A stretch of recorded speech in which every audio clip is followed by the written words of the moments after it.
Extended Family premieres Saturday, December 23rd at 8 p.m. on NBC. Thank you for being here tonight, and we'll see you next year right here on KSDK. Can't handle the stress. No, I cannot handle the stress. No. This is very stressful for me. This is very stressful. Later, Jimmy Fallon welcomes Mandy Moore. NBC Tonight. There's one competition between the acts and one between the judges. My team's going to crush you. I have the strongest team. They were brilliant, all right? AGT Fantasy League, January 1st on NBC and Peacock.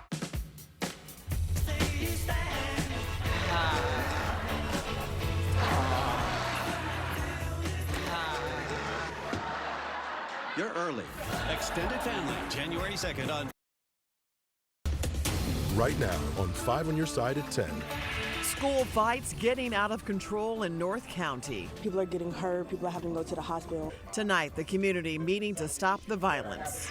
Perfect pitch. Ruby Lee performs in The Voice finale, the hours you have to help the Missouri team take the crown. But first, cold winds.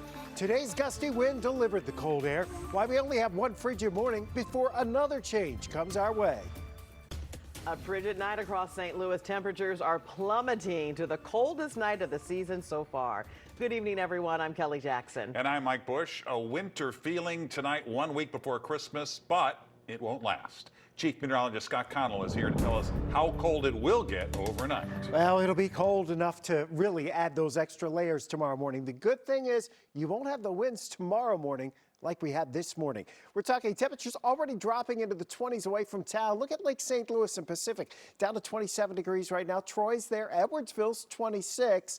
You look across the region, skies are clear. Lambert's still 30 degrees, but the outlying areas already, in some cases, are in the lower to mid 20s. And we're going down into the teens overnight tonight once you get away from town. In town, we're thinking lower 20s, so this will rival the coldest air we've seen so far this season. And let's be honest, we haven't seen a whole lot of really cold air so far this season. Winds are diminishing now. That's good news. Early Tuesday temperatures are in the teens and lower 20s. We will have warmer weather returning pretty quickly here. Wednesday, right into the upcoming weekend and through Christmas, it gets warm in St. Louis, relatively so for December. We'll see in a few minutes. We'll talk about when the rain chances ramp up. All right, Scott. Keeping schools safe. That was the hot topic during a packed community meeting in the Ferguson-Florissant School District tonight. As 5 on Your Side's Robert Townsend reports, it comes after student fights, conflicts, and violence continue to hit the district's schools in North St. Louis County. Caught on camera in October 2021, vicious fights among female students inside the cafeteria at McClure High School in North St. Louis County. 2 years later, 95% of our students come to school each day and do what they're supposed to. The superintendent of the Ferguson-Florissant School District says the district is still battling the problem. Dr. Joseph Davis says they've seen an uptick in the violence, particularly at their middle and high schools. Getting into arguments on social media, at home, on the weekends, bringing those things with them to school. School officials say there were 184 high school fights last year, 257 so far this year. Dr. Davis says a lot of the conflicts are happening at McClure and McClure North high schools. Out of control? Very. Anaya Johnson is a student at McClure North. People are getting hurt. People are having to go to the hospital. The school district increased some measures, including providing more emotional and mental health support for students. During this meeting Monday, the superintendent pleaded to parents for more proactive steps to help stop the school violence. It is an issue of self-esteem. Dr. Davis says he and his school board will take everything they heard very seriously. The bottom line, from students to parents to administrators, everybody in this district just wants the schools to be safe places. I'm hoping that parents would be a lot more involved with their children. I hope that we can get the school more in control. Robert Townsend, 5 on Your Side. And more than 100 parents attended tonight's meeting. Several Ferguson-Florissant principals, school board members, and former teachers were also there. Tonight, one of the owners of a South St. Louis bar is charged with assaulting a police officer and resisting arrest after an SLMPD cruiser crashed into the business. That crash happened around 12:30 this morning at Bar PM. That's an LGBTQIA bar on South Broadway. Police say in the aftermath of the crash, Chad Morris shoved a police officer in the chest. Morris's husband, James Pence, says he was acting in self-defense. There was one cop that made a very homophobic remark. My husband did put his hand on a cop out of defense because they had already put me in handcuffs for coming out wanting to know what's going on. I was told I had to ID or shut up. Penn says officers initially told him they swerved to miss a dog. Police say the officer lost control after almost hitting a parked car. The crash remains under investigation. Tonight, no new contract for nurses at St. Louis University Hospital after a day of negotiations. Now they could be just days away from walking off the job again. It comes more than 3 months after a 24-hour strike. New tonight, Laura Barcheski talked to a nurse who say their demands are not being heard. Yeah, Kelly, I talked with one Sioux Hospital nurse who says they've been working all day on this contract, trying to get somewhere with these negotiations. And while they've made some progress, there's still a lot of work to do to make it a safer environment for them to work in. SSM Health's St. Louis University Hospital nurses have been without a contract for 6 months now. Union steward Sarah DeWilde says it's only been getting harder to keep going. We're losing our co-workers, and it's disheartening. Which leads them to a second strike, which is scheduled to last 2 days unless a contract is reached. I think my patients deserve to be well taken care of, and I think I'm the one that does the best for them. In a statement, SSM Health said in part, "We are deeply disappointed the National Nurses Organizing Committee has once again chosen to try and pull nurses away from the bedside to participate in a strike rather than complete discussions at the bargaining table." National Nurses United didn't call a strike. The nurses did, right? And we don't want to go on strike. We want to get the contract done. DeWilde says in contract negotiations, they've signed off on some things like health benefits. However, the bigger issues still have a ways to go, specifically when it comes to traveling nurses. We gotta quit outsourcing our staff. We have got to maintain and keep the nurses that we have. So retention is another huge one. And recruitment. So whatever that means to get people in here. She says safety is the next big issue, which is twofold for them, having enough staff to care for the patients, but also protections for the nurses at the bedside. They're worried that they're going to be belittled or yelled at or spit at or kicked every single day. You never know what's going to happen. SSM Health's statement goes on to say patient safety is our top priority. We will again have a comprehensive plan in place to ensure there's no disruption in care or service for the patients. If patient safety was their top priority, they would have this done. After a long day of negotiations, still at this hour, SLU nurses don't have a contract, and you can read the entire statement from SSM Health on KSDK.com. Mixed emotions tonight in the Metro East after news that U.S. Steel is being sold to an international owner. The proposed sale to Japan's Nippon Steel comes just weeks after the company announced hundreds of layoffs at the Granite City Works plant as it idles steel making there indefinitely. Under the deal, U.S. Steel keeps its name and would honor union agreements. Local union leaders are cautiously optimistic. I also have my concerns because I have not heard word from Nippon, and knowing what their direction is and their operation business plan for the acquisition, including specifically Granite City Works. The union expects to have information meetings in the coming months. Tonight, investigators say one of the 4 people arrested in the armed robbery of the Best Buy store in Glen Carbon is connected to other crimes. Jakiah McCoy and Angel Crosby were arrested last Thursday, along with 2 boys ages 12 and 17. Today, prosecutors charged McCoy with 2 more felonies. She is accused of stealing 2 cars from 2 separate dealerships in the Metro East on the same day last month. Tonight, a House Springs man is behind bars accused of being the Grinch who ruined a Christmas display. Lucas Clayton is charged with property damage. Investigators say he caused more than $1,000 worth of damage at House Springs Park. Amazon Prime Video could soon be the new home for the Cardinals and Blues. According to the Wall Street Journal, Amazon is in talks to invest in Diamond Sports Group. That's the bankrupt company which owns Bally Sports Midwest. If the agreement goes through, the report says games would be streamed on Amazon Prime and continue to air on cable. Last week, Diamond and Major League Baseball agreed to continue airing games through the 2024 season.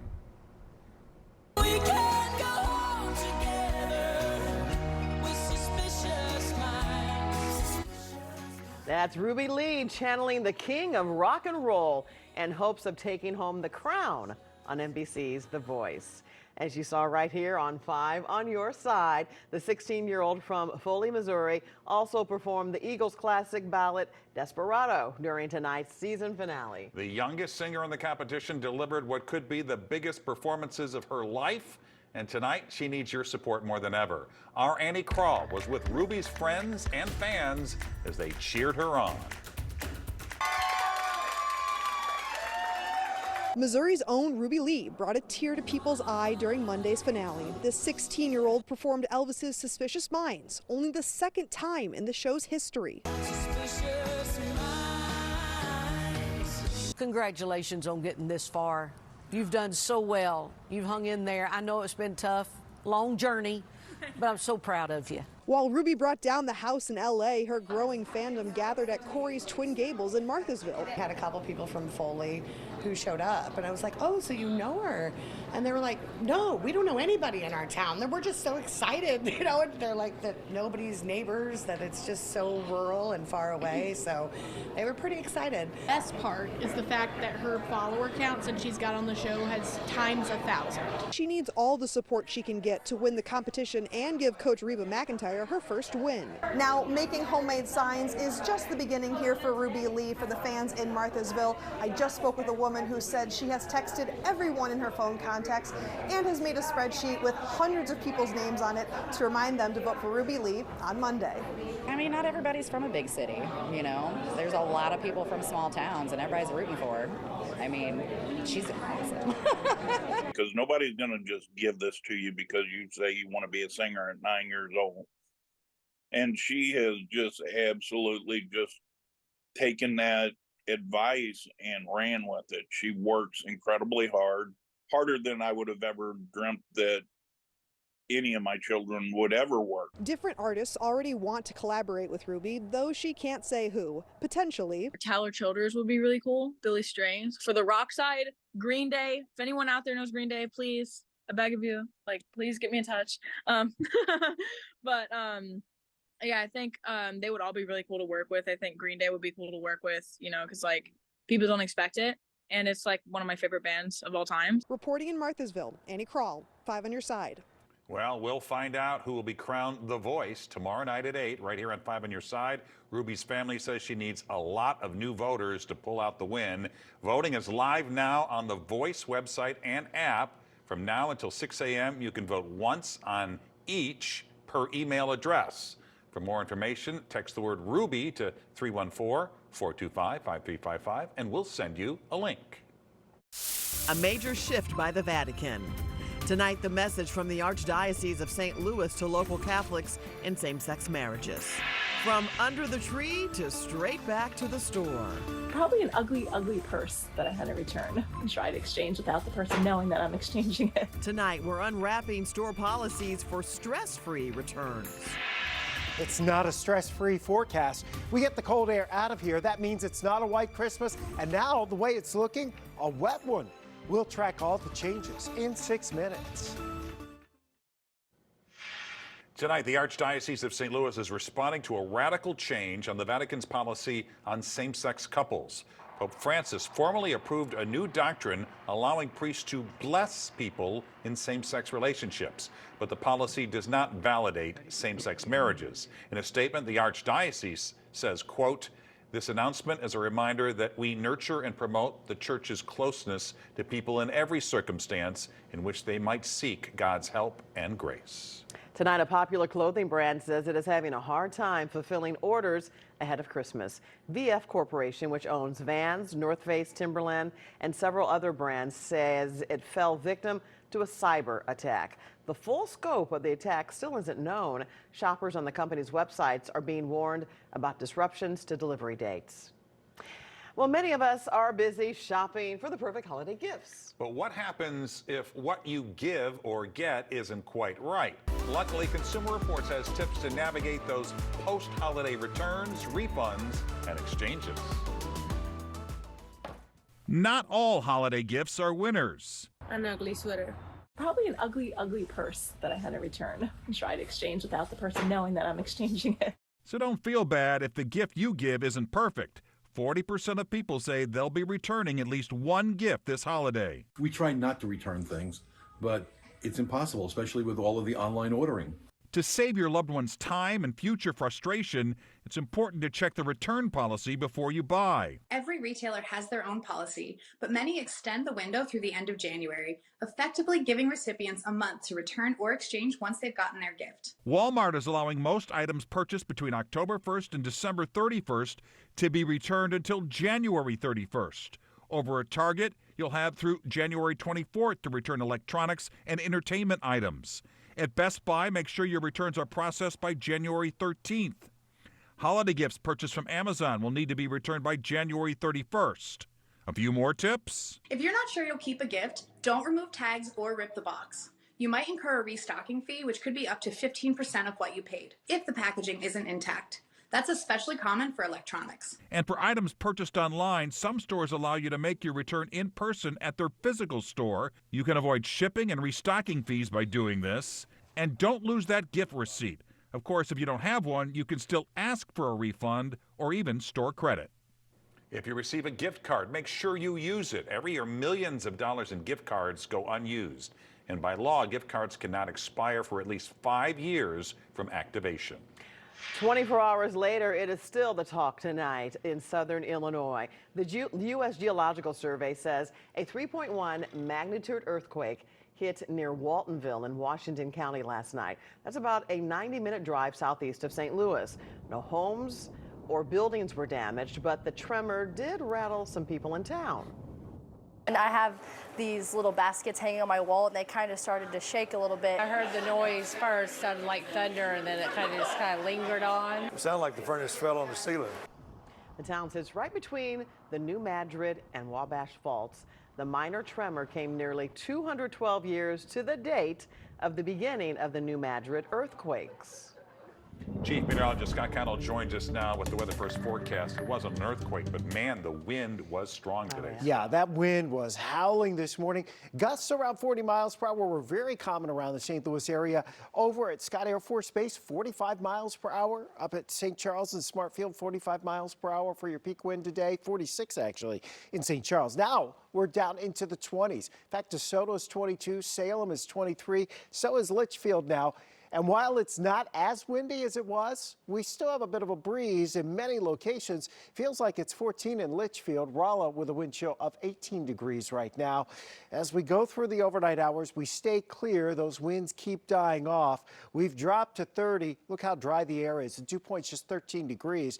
30 is our new low temperature for the day. 11:59 tonight will be when we actually get our low for the day. 40 was our high, and we weren't there for very long today, and it sure didn't feel like it either. Temperatures will drop back into the upper teens to lower 20s tonight.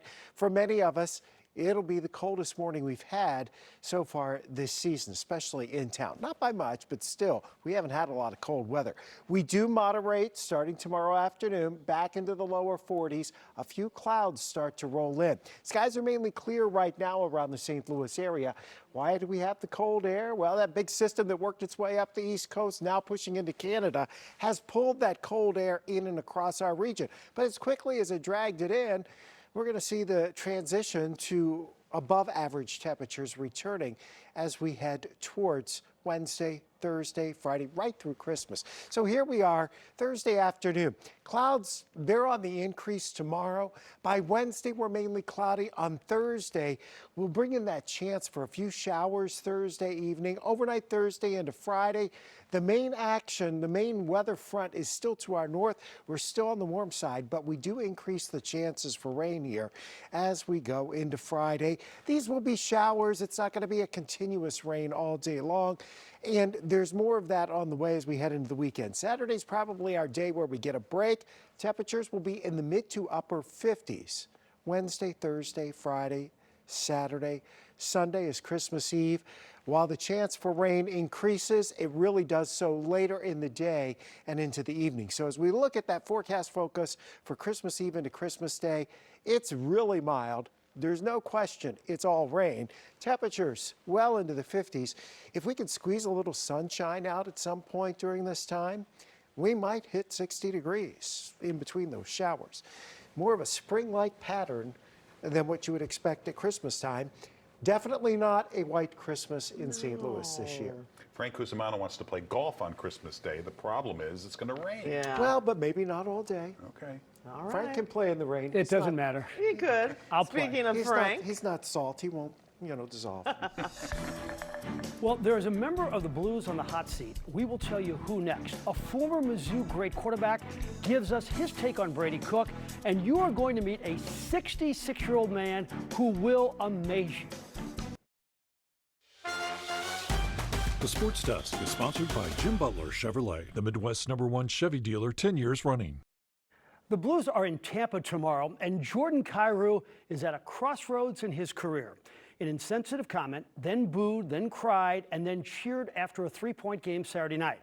How he responds after being the central figure in the firing of Craig Berube could determine his career and the Blues season. As for the new coach, Drew Bannister, he led practice today at Centene. Since taking over for Craig Berube, it's been a whirlwind, but he's got 2 wins to show for it, including that dramatic win on Saturday. He said he's now settling in his new job. Yesterday was an off day for the players, but I was able to come in here and get settled myself and spend a couple hours in here. But last night was a little bit more normal, where I could relax a little bit, get in here early enough, video practice, and now we get ready to go on the road. He's already won the SEC Coach of the Year award, and now Eli Drinkwitz, along with Nick Saban, is one of 5 finalists for the Dodd Trophy. It goes to the FBS coach who demonstrates the best combination of scholarship, leadership, and integrity.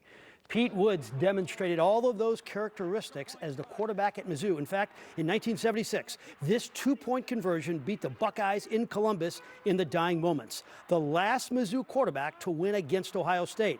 I asked him what he thought of Mizzou's present QB, Brady Cook. He's refined his passing skills, an incredible transformation from last year to this year in his ability to read defenses, his ability to find receivers and put the ball where only our receiver can get it. And, I've been totally impressed by him. Speaking of Mizzou quarterbacks, Seahawks hosting the Eagles on Monday Night Football. 30 seconds to play. Drew Lock, the former Mizzou star, to Jackson Smith-Njigba. A 29-yard score, a 92-yard drive, and Seattle stuns Philly 20-17. The older you get, the more aches and pains you have. I speak from experience. You just can't do what you used to do, and if you try, you pay a price. Unless, of course, you're Joe Shear. With the help of editor Tom Stasiak, we give you the story. I don't care what you'll see athletically in the near future. This will rank at the top. Beautiful. That was a 66-year-old man bench pressing 300 pounds. It's like taking 20 years off your life. Yeah. This is Joe Shear, a CPA by day, a weightlifter the other parts of the day, and defeating Father Time in the process. How? You just have to be consistent. You just get up in the morning, and I don't make a decision in the morning whether I'm going to lift or not. I kind of decide what I'm going to do. Sometimes I go to the gym and just walk, but most of the time I got a plan. I sit there, write a plan, and go do it. St. Mary's will put Shear in the Hall of Fame next month, but because of his record-breaking pass-catching abilities. Go. Today we had the former tight end catching balls from his fellow St. Mary's Hall of Famer, Joe Plasmeyer. But it's the lifting that really makes Joe unique. Here we go. And he does it often. 5 days a week. We leave the house at about 5:45. do a different body part pretty much every day. Chest, legs, rotate. With wife Dory often watching. Set it up, you got it. And son Joe Jr. often spotting. Joe has set 6 different state records, and there's no end in sight. 1, 2. What do you want to bench press at age 7? If I could ever hit 300 pounds in a competition, I'd sure be happy about that. I think it's a pipe dream, but I can dream. So you think your best is yet to come? Yes, I do. Now let me tell you what happened. We needed some more video of him just sitting on the bench for our package. And so he sat on the bench, and there was 300 pounds on there. There was no spotter, and he was so fired up, he did it again without a spotter. Oh my goodness. I don't recommend that at home, but he is unbelievable. And by the way, his son, Mike Shearer, former great middle linebacker at Mizzou, and now Barry Odom's defensive coordinator at UNLV. I like how he works along with his son doing that. Yeah, it's a family affair. They all work out together. And I got sore just watching it. You're exhausted now. Thanks, Frank. Well, life imitating art, Brad Pitt aging like Benjamin Button. How the Missouri native is celebrating a milestone birthday. A milestone birthday for a Missouri native turned Hollywood heartthrob. Brad Pitt, can you believe he turned 60 today? No, I'm sure he can. The source tells Us Weekly the Oscar winner is feeling great about his new age bracket. He's planning to celebrate with his girlfriend and his kids. And there you have it. 5 on your side at 10. The Tonight Show starring Jimmy Fallon is next. Start your day with Today in St. Louis beginning at 4 a.m. Have a great tomorrow.